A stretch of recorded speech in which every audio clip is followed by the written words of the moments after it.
So I'm from Seattle, but for the last, year and 3 months, I have lived in multiple different cities. I started by moving out to Ellensburg, which is only a 2 hour drive from Seattle, and then I moved onward to Montana. I was in Helena, Montana for 2 months, and Missoula, Montana for 3 months, and then I spent 3 months in Wallace, Idaho.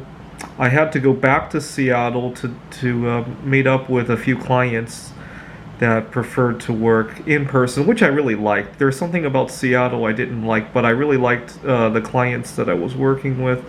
And right now I'm in Phoenix, Arizona, where I'm really trying to get a tan.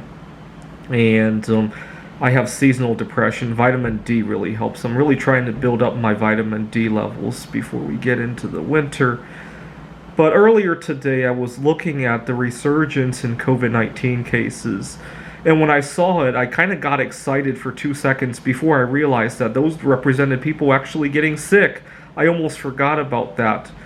And the reason I got excited was that back in Seattle, I feel like a piece of platinum in a world full of gold over there. Let me explain why. I work at a small university. I'm the only single employee out of, uh, let's see, we got, I think, 10 employees altogether. I'm the only single guy over there. And even though they might not completely outright not accept me, I feel completely left out of all sorts of events there, or treated differently from all sorts of events there, right? Anytime my coworkers, they need to take care of either a child, or they just want the day off because they want to spend time with their significant other, and they tell everybody, and it sails right through it. Nobody ever questions them, right? I can't think of myself telling my colleague that, hey, you can work through that, right? And yet, last December, I wanted to go see the Great Conjunction, and I still had to work, on the highway. I connected my computer to my car to recharge. I was looking for Wi-Fi. You got to remember, in December of 2020, you couldn't just go into a Starbucks, right? And I ended up having to urinate on the side of the road, and that's pretty routine that I have to jam my activities like that. Actually, that wasn't a very isolated. I wish I could say that was an isolated incident. We had an emergency. We had students who needed tending to. No, that was pretty routine. I can't tell you how many times I had to pee or poop on the side of the road just so I could work and tend to my own personal life. At the same time, I had to work when I was going to a conference in Macau a couple years ago. That's pretty routine for me. But it's not just the fact that I'm single that separates me from the rest of my peers. I also recharge in very different ways, right? I like going to the Computer Olympiad conferences. I like going out to Stargaze. And a lot of my peers just cannot relate to that, right?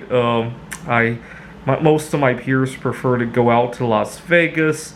I have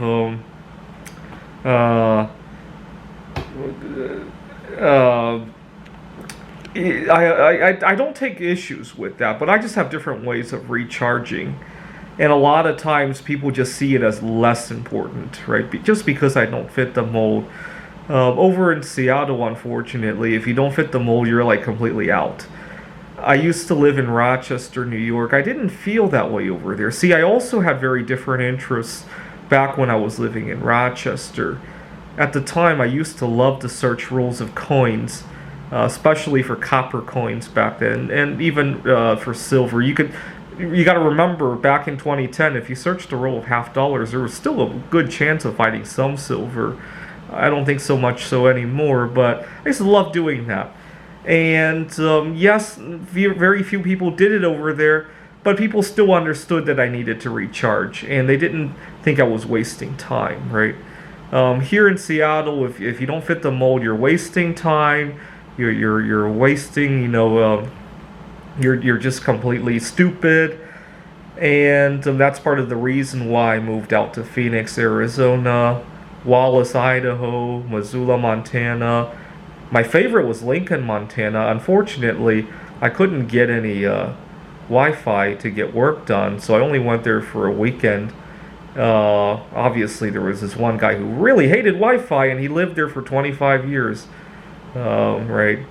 So that's probably why. But I'm really dreading the day I have to go back to Seattle. I have mixed feelings about that. I have a couple clients that I'm working with right now who are excited about going back in person. They're a little bit worried about Delta, but they're excited about going back in person. I'm excited to work with them, but then I realize I have to deal with all this being treated like a piece of platinum in a world full of gold over there, right? Over here, people recognize that platinum is a good deal, and they're willing to put up with the fact that it's not popular so they can get a good return out of it, right? Thanks for watching.